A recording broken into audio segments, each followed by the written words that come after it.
My boyfriend was transferred to the office where I worked, and that's how we met. I was in a senior position, so I couldn't be too informal with him at work, but I quickly realized he was a cheerful and humorous person. We interacted a few times at formal dinners, and that made me fall for him. One day, I bluntly asked for his number, and that's how we started talking. I had already fallen for him and was looking for a relationship, but I wanted to know how he felt about me first. We started hanging out, and I became even more impressed by him. This allowed us to get to know each other better. A few weeks later, he asked me out on a date. I instantly said yes, and our first date was the best day of my life. After dating for about 2 months, I suggested he move in with me so we could maintain a professional distance at the office, and because I craved to be around him. We moved in together, and we felt like the most compatible couple in the world. He was such a decent and caring man who worried about the silliest things, making him even cuter. We always made sure to make each other feel special and did anything to make the other happy. My family consisted of my mom and a younger brother who lived in the same city, while his parents lived in his hometown. He had met my family several times, and they loved him as much as I did. Since his parents lived far away, I never got a chance to see them, but they knew he was dating someone from his office. My boyfriend told me his parents were strict and protective, so it wouldn't be easy for me to impress them. I told him I had genuine feelings for him and respected his family, no matter what they were like. On my birthday, my boyfriend proposed to me, and I couldn't say no. I promptly said yes and hugged him with all my might. He told me he wanted to marry me in 2 months, and I told him I was absolutely ready. He'd had to see his parents to tell them about us getting married, so he left for his hometown the weekend. When my boyfriend came back, he looked worried and told me his family was not convinced at all. His parents were furious because he hadn't involved them or discussed it with them before proposing to me. I told him we could go and convince them. Maybe they would like me if they got to know me. My boyfriend called his parents and told them I wanted to see them, to which his mom replied she had no desire to see me and he could do whatever suited him. My boyfriend once again went to see his parents to try to get their approval, but they didn't even talk to him properly. They felt they weren't being valued and thought their son had been hypnotized because he had never made decisions on his own. My boyfriend returned and told me he didn't care about what his parents wanted because he was sure of his choice. He told me we were going to get married and didn't need his parents' approval. We started wedding preparations, but my mom was concerned and said my in-laws could create problems later in my life. I told her I trusted my boyfriend and that if he was taking a stand, I should support him instead of adopting him. We got married in a small, intimate event that included our close friends and my family. I was the happiest bride, and I bet my husband felt like the luckiest groom. We planned to announce our wedding to my husband's parents after returning from our honeymoon. A week later, we left for our honeymoon and had the best time together. When we got back, my mom told us we had to announce our marriage to his family soon, as delaying would only make things worse.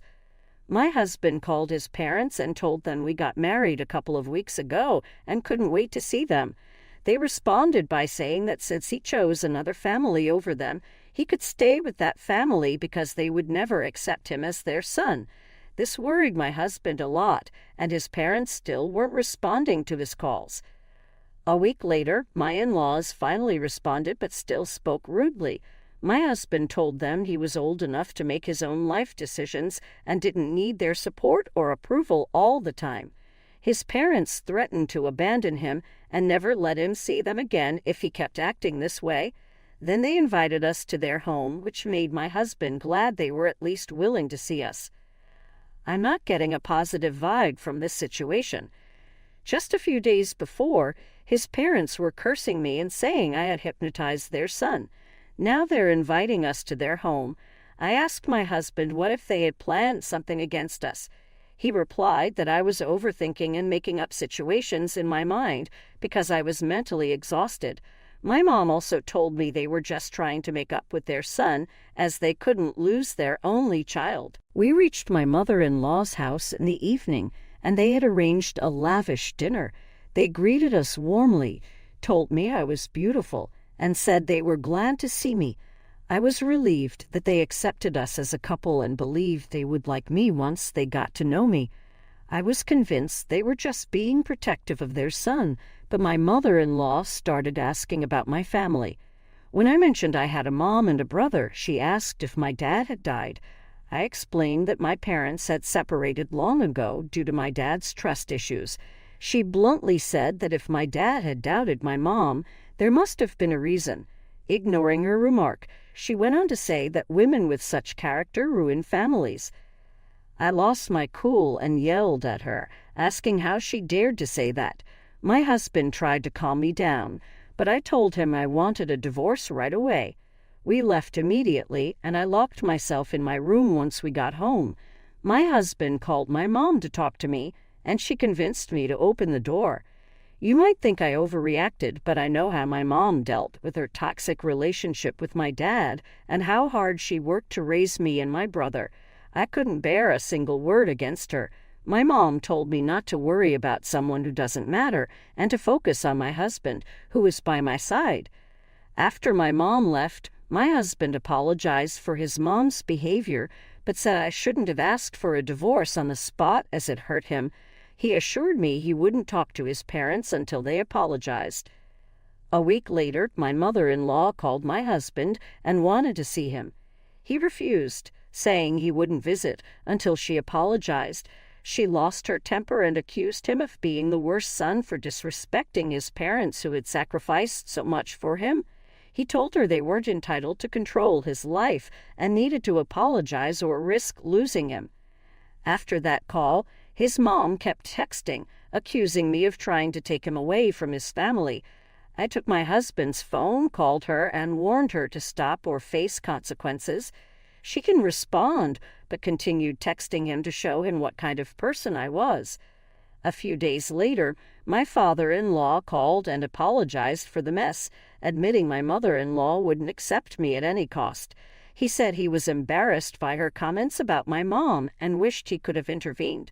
My husband told him he understood and had no issues with him. My father-in-law asked to see my husband, and he agreed to visit on the weekend. When my husband went to see his dad, everything was fine until my mother-in-law appeared. She told my husband she would only accept me on one condition. I could never see my mom again because she believed my mom was a bad influence. This enraged my husband. He told her that if she kept being so mean, he would stop seeing her. He warned her that if she didn't mind her own business, she would end up alone.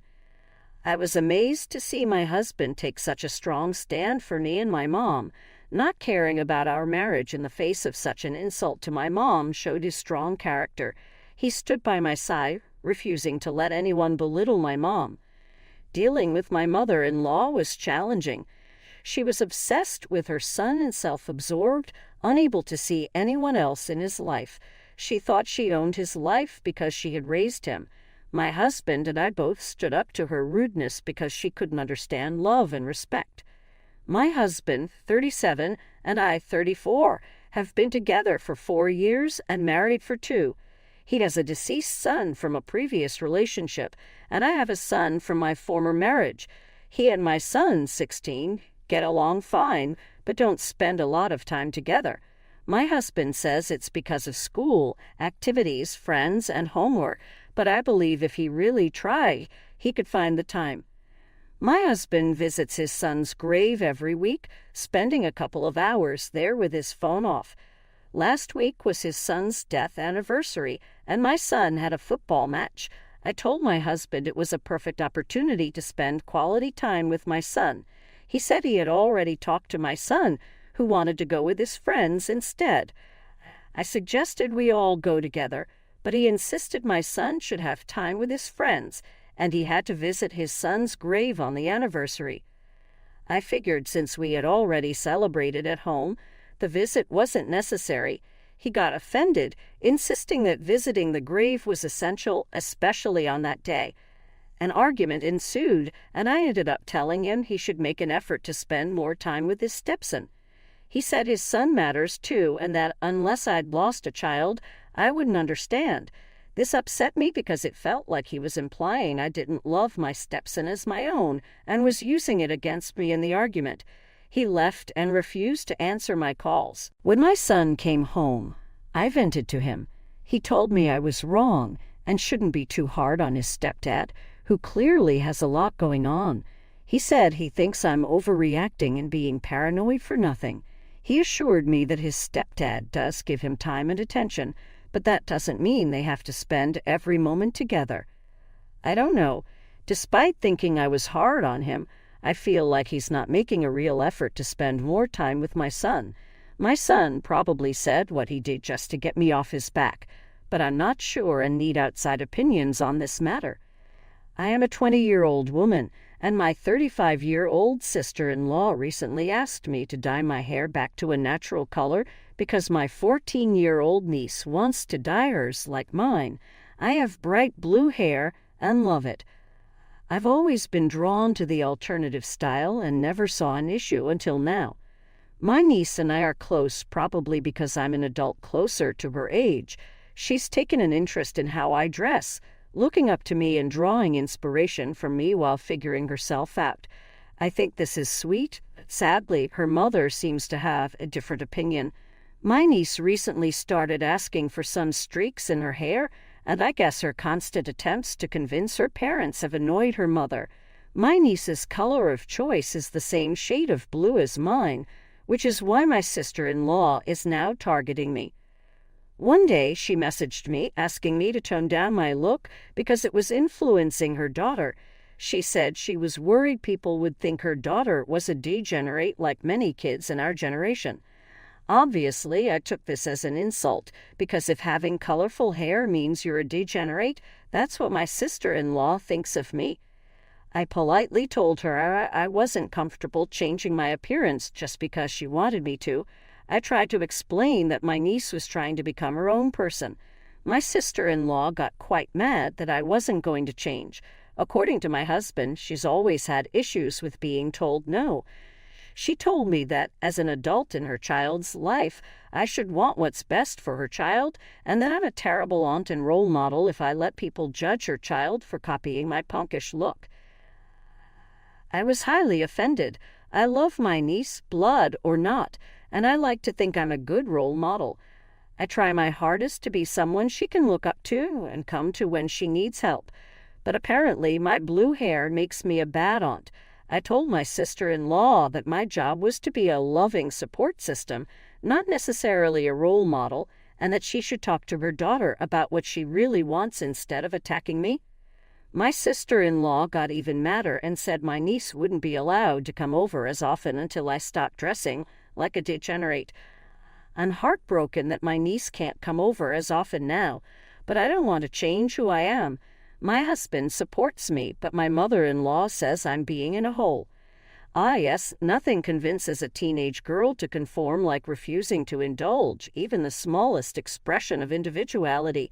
Keep doing you. I have a feeling there's more to your niece looking up to you than just the smaller age gap. Even if you change your hair color, I'll bet there are kids at school that your niece sees every day with wild hair colors. These days, everyone seems to be coloring their hair non-natural colors, and they look great. I know a 70-plus-year-old woman with purple and blue streaks in her hair who lectures at church on Sundays, too. Hair color is less permanent than piercings. Your sister-in-law is just being silly if she thinks dyeing